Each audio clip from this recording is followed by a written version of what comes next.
અત્યારે આખું ગુજરાત ઉનાળાના તાપમાં શેકાવા તૈયાર થઈ રહ્યું છે, ત્યાં માથે માવઠાની આફત તોળાઈ રહી છે। કુદરત જાણે કોઈ અનોખી રમત રમી રહી હોય તેવું લાગે છે। 20 અને 21 માર્ચે તો ખાલી છાંટા પડ્યા ને વાદળ દેખાયા, પણ હવે અંબાલાલ પટેલે જે આગાહી કરી છે ને, એણે તો ખેડૂતોની રાતની ઊંઘ હરામ કરી નાખી છે।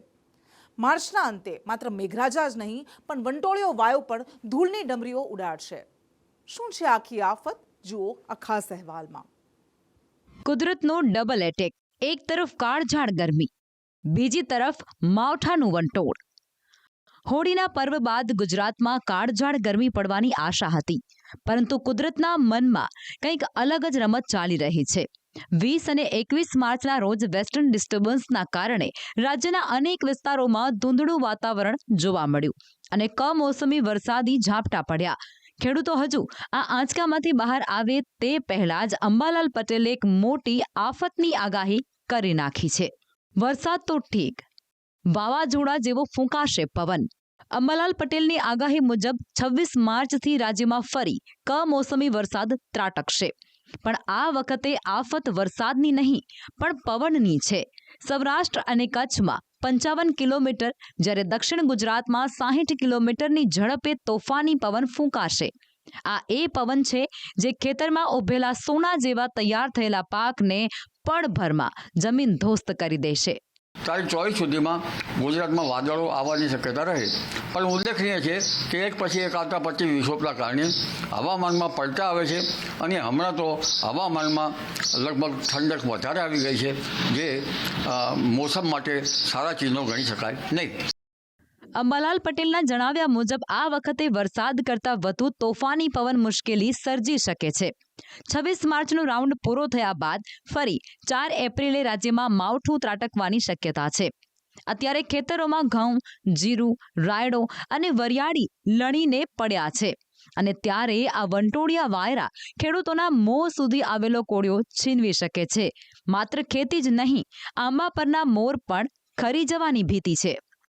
પરંતુ એપ્રિલની શરૂઆતમાં તો પવનની ગતિ દેશના ભાગોમાં 60 થી 70 કિલોમીટર પર આવવાની રહે છે, જે અસર સમુદ્રના ભાગોમાં થવાની હોય તે અસર ભૂભાગોમાં થઈ રહી છે। એટલે ગુજરાતના ભાગોમાં પણ 40 થી 50-55 કિલોમીટર કે તે ઉપરના પવનો ફૂંકાવા એપ્રિલની શરૂઆતમાં રહેવાની શક્યતા રહે છે। તારીખ 8 થી 12માં પણ પશ્ચિમ વિક્ષોભ આવશે અને તારીખ 10મી એપ્રિલ પછી તો હવામાનમાં મોટા પલટા આવશે। એટલે એક પછી એક આવતા મોસમી પલટાના કારણે અમારા ખેડૂત ભાઈઓ માટે માઠી દશા તો બેઠી છે। આ આકાશી આફતની ઉત્તર અને મધ્ય ગુજરાતથી લઈ સૌરાષ્ટ્ર સુધી અનેક જિલ્લામાં અસર થઈ શકે છે, જેમાં ઉત્તર અને મધ્યના બનાસકાંઠા, સાબરકાંઠા, અરવલ્લી અને દાહોદમાં 26 માર્ચથી કમોસમી વરસાદનું જોખમ છે, તો આ તરફ સૌરાષ્ટ્રના અમરેલી, રાજકોટ, ભાવનગર, પોરબંદર, દ્વારકા અને કચ્છમાં તોફાની વરસાદની આગાહી કરાઈ છે। આ તો માવઠાની વાત હતી, પરંતુ ગરમીને લઈને પણ અંબાલાલ પટેલે સૌને ચોંકાવ્યા છે। માવઠું પૂરું થતાની સાથે જ સૂર્યનારાયણ રૌદ્ર સ્વરૂપ ધારણ કરી લેશે। એપ્રિલની શરૂઆતમાં જ ગરમીનો પારો 41 થી 42 ડિગ્રીને પાર પહોંચી શકે। એપ્રિલની શરૂઆતમાં ગરમી લગભગ 41 ડિગ્રી સેલ્સિયસ ઉપર જવાની શક્યતા રહે। 26મી એપ્રિલ બાદ ગરમી વધારે વધે અને 43-44 ડિગ્રી સેલ્સિયસ આજુબાજુ જવાની શક્યતા રહે। આ તરફ હવામાન વિભાગે પણ આગામી 2 દિવસમાં તાપમાન 3 થી 5 ડિગ્રી વધવાની આગાહી કરી નાખી છે। એટલે કે કમોસમી વરસાદ અને કાળઝાળ ગરમી વચ્ચે ગુજરાતનો ખેડૂત અત્યારે રક્ષણ શોધી રહ્યો છે।